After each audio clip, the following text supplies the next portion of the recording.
الحمد لله الذي لم يزل عالما قديرا حيا قيوما سميعا بصيرا، ونشهد أن لا إله إلا الله وحده لا شريك له، ونشهد أن سيدنا ومولانا محمدا عبده ورسوله.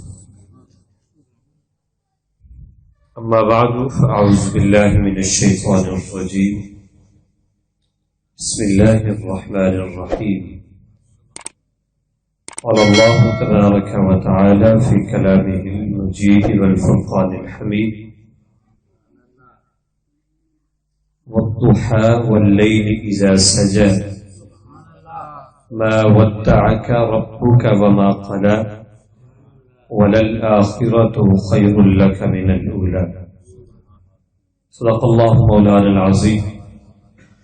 إن الله وملائكته يصلون على النبي يا أيها الذين آمنوا صلوا عليه وسلموا تسلیما.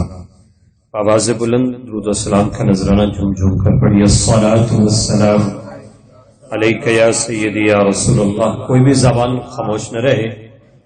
جو احباب موجود ہیں آقا علیہ الصلوۃ والسلام کی ذات پر بلند آواز سے درود و سلام پڑھیے: الصلاۃ والسلام علیک یا سیدی یا رسول اللہ وعلی آلک واصحابک یا سیدی یا حبیب اللہ. آقا علیہ الصلوۃ والسلام کا فرمان اقدس ہے. آقا علیہ السلام کے ایک صحابی ہیں. عرض کیا: یا رسول اللہ، میں آپ سے بڑی محبت کرتا ہوں، مجھے آپ کی ذات سے بڑا پیار ہے.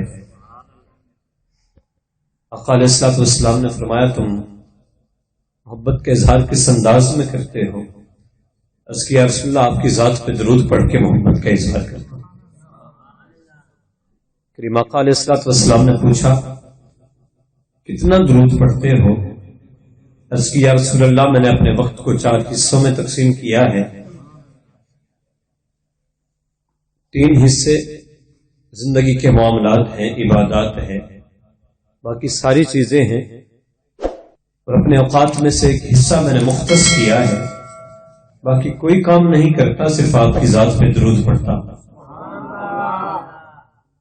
آقا علیہ السلام نے فرمایا: بڑی اچھی بات ہے، تم درود پڑھتے ہو. فَإِن زِدْتَ فَهُوَ خَيْرٌ لَكَ.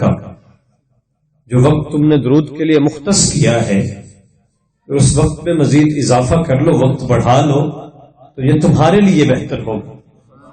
عرض کیا: یا رسول اللہ، میں پھر وقت کو 2 حصوں میں تقسیم کر لیتا ہوں. آدھا وقت میں اپنے معاملات کروں گا اور باقی آدھا وقت آپ کی ذات پہ درود پڑھوں گا. آقا علیہ السلام نے پھر فرمایا: فَإِن زِدْتَ فَهُوَ خَيْرٌ لَكَ. الفاظ پہ بھی غور کیجئے گا. کریم نے فرمایا: اگر تو درود جس وقت میں پڑھتا ہے اگر اس میں اضافہ کر لے تو یہ تیرے لیے بہتر ہوگا. عرض کیا: یا رسول اللہ، پھر 3 حصے آپ کی ذات پہ درود پڑھوں گا. میں اختصار کر رہا ہوں، مقصد آپ تک اس فضیلت کو پہنچانا ہے جو درود پاک کے پڑھنے سے حاصل ہوتی ہے. عرض کیا: یا رسول اللہ، میں پھر اس طرح کرتا ہوں کہ 3 حصے آپ کی وقت کے 3 حصے مختص کر لوں گا آپ کی ذات پہ درود پڑھنے کے لیے، اور ایک حصے میں اپنے معاملات کروں گا. کریم آقا علیہ السلام نے پھر فرمایا: فَإِن زِدْتَ فَهُوَ خَيْرٌ لَكَ. اگر تو اس وقت میں مزید اضافہ کر لے تو یہ تیرے لیے بہتر ہوگا. اب صحابہ کہتے ہیں جب صحابی نے یہ عرض کی نا حضور 3 حصے اور 1 حصہ، تو آقا نے جب فرمایا نا فَإِن زِدْتَ فَهُوَ خَيْرٌ لَكَ، تو حضور کی بارگاہ میں عرض کی: حضور پھر میرے سمجھ میں جو آیا ہے، جو مجھے سمجھ آیا ہے، پھر ایسے کرتا ہوں کہ معاملات بھی ہیں، عبادات بھی ہیں، آرام سب کچھ ہے. جتنا وقت میرے پاس ہوگا میں سب کچھ کروں گا، روزی بھی کماؤں گا، عبادت بھی کروں گا. فرائض عبادت کے بعد میرے پاس جو وقت بچے گا سارے کام کرتا رہوں گا، لیکن میری زبان آپ کی ذات پہ درود پڑھتی رہے گی. آقا علیہ السلام سے جب صحابی نے عرض کیا: رسول اللہ، میں ہر وقت آپ کی ذات پہ میری زبان درود پیش کرتی رہے گی. تو آقا علیہ السلام نے فرمایا: پھر سنیے حضور کی ذات پہ درود پڑھنے کے فائدے، فضیلتیں اور عظمتیں کیا ہیں، اور دنیا و آخرت میں صلہ کیا ملتا ہے. کریم آقا علیہ السلام نے فرمایا کہ اگر تو جیسا کہہ رہا ہے ویسا اس پہ عمل بھی کر لے تو میں تجھے ضمانت دیتا ہوں اللہ تیرے رزق میں کمی نہیں ہونے دے گا، اور کل قیامت کے دن میں محمد تیری شفاعت کروں گا۔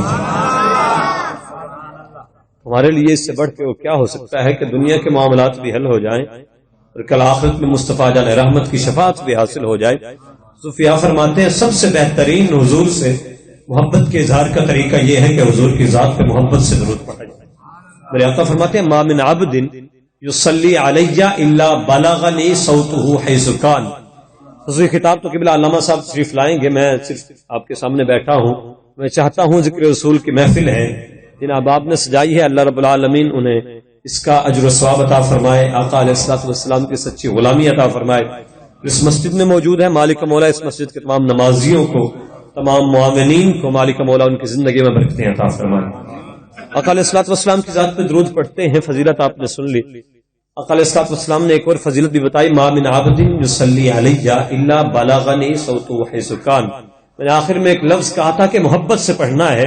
صوفیاء لکھتے ہیں درود انسان دو صورتوں میں پڑھتا ہے، ایک یہ ہے کہ بے خبری میں پڑھ رہا ہے، جیسے بے خبری میں ہم نماز پڑھتے ہیں، ہمیں نہیں پتا نماز میں ہم کیا کہہ رہے ہیں، کیا بات ہو رہی ہے، لیکن فرض ہے ادا کرنا ہے۔ اگر ایسے پڑھا تو پھر بھی کمی نہیں۔ پھر اللہ نے فرشتوں کو پیدا کیا ہے، کچھ فرشتوں جن کی ڈیوٹی ہے جب کوئی درود پڑھتا ہے کائنات کے کسی کونے میں، وہ فرشتے درود کو نورانی چادروں میں لپیٹ کر آقا علیہ الصلوۃ والسلام کی بارگاہ میں پیش کرتے ہیں۔ لیکن آقا علیہ الصلوۃ والسلام کا فرمان اقدس ہے ما من عبد یصلی علی الا بلغنی صوته حیث کان۔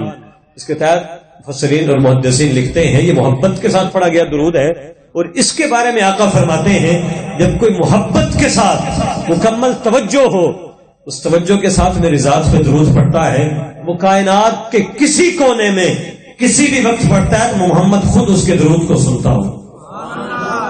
ہمارے لیے ضروری ہے کہ ہم جب درود پڑھ رہے ہوں، اگر چاہتے ہیں کہ حضور کی توجہ ہماری طرف ہو جائے، اللہ حضرت عظیم البرکت شاہ احمد رضا خان فاضل بریلوی رحمۃ اللہ تعالی علیہ فرماتے ہیں ہمارا درود پڑھنا ہو، ہمارے محفلیں سجانا ہو، حضور کے ذکر کی کوئی بھی محفل ہو، ہمارا مقصد ہی یہی ہوتا ہے کہ ہم دامن پھیلا کے بیٹھتے ہیں، جھولیاں پھیلائے خدا کی بارگاہ میں، خدا کے حبیب کی بارگاہ میں، صرف یہی عرض کرتے ہیں کہ آپ کی وجہ سے اللہ نے کائنات کو سب کچھ عطا کیا ہے، آپ کی وجہ سے اللہ نے کائنات کو نور عطا کیا ہے، کائنات کو روشنی عطا کی ہے، اور لوگوں کے دل آپ کی وجہ سے منور ہوتے ہیں۔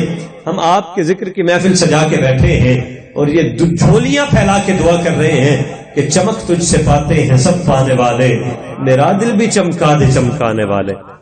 ہماری محفلیں بھی اس لیے سجتی ہیں، ہمارے پروگرام میلاد کی محافل بھی اس لیے ہوتی ہیں، ہم درود بھی اس لیے پڑھتے ہیں کہ حضور کی ذات پہ درود پڑھیں گے ہمارا دل روشن ہو جائے گا۔ تو سارے احباب ایک مرتبہ بلند آواز سے میں چاہتا ہوں کوئی زبان خاموش نہ رہے۔ آج اس جگہ میرے آقا تعداد کو نہیں دیکھتے، کوانٹٹی نہیں دیکھتے، کوالٹی دیکھتے ہیں کہ کس انداز میں کس نے کس حیثیت سے پڑھا ہے، وہ صرف یہ دیکھتے ہیں کوئی ایک محبت سے۔ شاہ عبد الرحیم محدث دہلوی رحمۃ اللہ تعالی علیہ، آپ کے بیٹے شاہ ولی اللہ محدث دہلوی رحمۃ اللہ تعالی علیہ، آپ لکھتے ہیں ایک مرتبہ ہمارے گھر میں کچھ نہیں تھا کہ ہم حضور کے نام پہ قربان کرتے، گھر کے اندر کچھ نہیں تھا، ہر سال ہمارے گھر میں محفل ہوتی تھی، میلاد ہوتا تھا۔ ایک مرتبہ گھر میں میلاد ہوا لیکن گھر کے اندر کچھ موجود نہیں تھا، میرے والد شاہ عبد الرحیم کے پاس بھنے ہوئے چنے، اتنا کچھ تھا کہ وہ بھنے ہوئے چنے خرید سکتے تھے ہم، تو ہم نے وہ بھنے ہوئے چنے خریدے، حضور کا ذکر کیا، حضور کا نام لے کے وہ چنے لوگوں میں تقسیم کر دیے۔ کہا کہ پھر شاہ عبد الرحیم محدث دہلوی رحمۃ اللہ تعالی علیہ اب کہتے ہیں میں نے جب رات کو سویا نا، دن کو میلاد کیا، حضور کا ذکر کیا، حضور کا تذکرہ کیا، جب رات کو سویا تو کیا دیکھتا ہوں کہ حضور کے ذکر کی جس نے محفل سجائی ہے، وہ جس نے جو کچھ بنایا ہے، وہ سارا کچھ فرشتوں نے لا کے حضور کی بارگاہ میں رکھ دیا، وہ فرشتوں نے حضور کی بارگاہ میں پیش کر دیا ہے۔ لیکن کرم کی بات، کمال بات یہ ہے کہ ان سب چیزوں کے اوپر وہ چنے جو بھنے ہوئے ہم نے تقسیم کیے تھے اوپر موجود ہیں، آقا محبت سے تناول بھی فرما رہے ہیں اور ہمارے لیے دعا بھی فرما رہے ہیں۔ میرے آقا یہ نہیں دیکھتے تعداد کتنی ہے، حضور تو یہ دیکھتے ہیں کس نے کس محبت سے درود پڑھا ہے۔ تو آئیے ایک مرتبہ بلند آواز سے عقیدت کے ساتھ اور محبت کے ساتھ آقا علیہ الصلوۃ والسلام کی ذات اقدس پہ درود و سلام کا نذرانہ پیش کرتے ہیں. بلند آواز سے کوئی زبان خاموش نہ رہے. الصلاۃ والسلام علیک یا سیدی یا رسول اللہ وعلی آلک واصحابک یا سیدی یا حبیب اللہ. الصلاۃ والسلام علیک یا جد الحسن والحسین وعلی آلک واصحابک یا سیدی یا خاتم النبیین. صدیاں ہو گئی میرے آقا کی ولادت کو، 1450 سال گزر رہے ہیں. 1450 سال پہلے آقا علیہ الصلوۃ والسلام اس کائنات میں تشریف لائے تھے، لیکن حقیقت صدیاں قبل حضور اس کائنات میں آئے تھے. لیکن حقیقت یہ ہے کہ جس جگہ پہ جس محفل میں حضور کا تذکرہ ہوتا ہے تو لگتا ہے ایسے ہے جیسے کوئی کل ہی گزر کے گیا ہو. ماشاءاللہ ہمارے مجلس کے محفل کے مہمان خصوصی بھی تشریف لا چکے ہیں. میں بس صرف چند منٹ حضور اپنی اجازت ہو تو جو گزارشات میں نے آغاز کیا تھا انتہائی اختصار کے ساتھ چند باتیں محبت اور عقیدت کی آپ کے سامنے پیش کر کے انتہائی اختصار کے ساتھ ہم اپنے مہمان کو دعوت خطاب دیں گے. صوفیاء لکھتے ہیں جیسے جیسے وقت گزرتا جا رہا ہے اللہ نے اپنے نبی کے ساتھ وعدہ کیا ہے وَلَلْآخِرَةُ خَيْرٌ لَكَ مِنَ الْأُولَىٰ. جیسے جیسے وقت گزرتا جا رہا ہے میرے والد محترم اب فرماتے تھے کہ جب ہم نے آغاز کیا تھا اس وقت ہمارے پاس چند طلباء ہوتے تھے یا کچھ علاقے کے چند لوگ شامل ہو جاتے تھے. ہم گزرتے تھے جہاں سے لوگ حیرانی کی نظر سے دیکھتے تھے کہ یہ کیا کام کر رہے ہیں. اور ابھی آپ دیکھیے وقت گزرتا گیا اور آج آپ نے جلوس کے مناظر دیکھے، لوگوں کی محبت دیکھی، لوگوں کی عقیدت دیکھی اور تعداد دیکھی. وقت گزرتا جا رہا ہے اور آقا کے ذکر میں اضافہ ہوتا جا رہا ہے. وہ لوگ کہتے ہیں کہ آپ ہر سال ذکر رسول کی محفل کیوں سجاتے ہیں، کیوں ذکر کرتے ہیں. میرے مرشد خوبصورت مثال دیا کرتے ہیں کہ ہم یہ محفلیں اس لیے سجاتے ہیں کہ ہمیں قرآن نے بتایا ہے کہ جب کوئی خاص موقع آئے کہ جس پہ خدا نے رحمت نازل کی ہو پھر خاص اس موقع پہ اللہ کی طرف سے برکتوں اور رحمتوں کا نزول ہوتا ہے. اور اگر لوگ اکٹھے ہو کے جمع ہو کے رب سے جو بھی مانگے رب ضرور عطا فرما دیتا ہے. قرآن کے دامن میں موجود ہے انا انزلناہ فی لیلۃ القدر وما ادراک ما لیلۃ القدر لیلۃ القدر خیر من الف شہر تنزل الملائکۃ والروح فیہا باذن ربہم من کل امر سلام ہی حتی مطلع الفجر. علماء نے لکھا ہے کائنات میں کبھی وقت گزرا تھا جب اللہ نے قرآن کا نزول فرمایا تھا.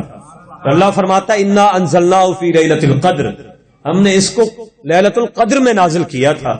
اب قرآن لیلۃ القدر ایک گزری تھی اس میں قرآن نازل ہو گیا. اب ایسا بھی نہیں ہے کہ ہر سال جب لیلۃ القدر آتی ہے شب قدر آتی ہے تو قرآن نازل ہوتا ہے. ایسا بھی نہیں ہے، قرآن تو نازل ہو چکا، قرآن تو آ چکا ہے. لیکن رب فرماتا ہے جس رات میں نے قرآن نازل کیا تھا قرآن ایک بار نازل ہوا ہے لیکن پورے سال کے بعد جب وہ رات پلٹ کے آتی ہے سلام ہی حتی مطلع الفجر، غروب آفتاب سے لے کر طلوع آفتاب تک پوری رات میری طرف سے برکتیں اور رحمتیں نازل ہوتی ہیں. کہا کہ قرآن ایک بار نازل ہوا تھا لیکن پورے سال کے بعد جب رات پلٹ کے آتی ہے تو اس نسبت کی وجہ سے اللہ برکتیں اور رحمتیں نازل کرتا ہے. اور کس انداز میں علماء موجود ہیں جیسے غروب آفتاب ہوتا ہے تو خدا کی رحمت آواز دیتی ہے الا من مستغفر فاغفر له الا مبتلی فاعافیہ الا کذا فکذا الا کذا وکذا.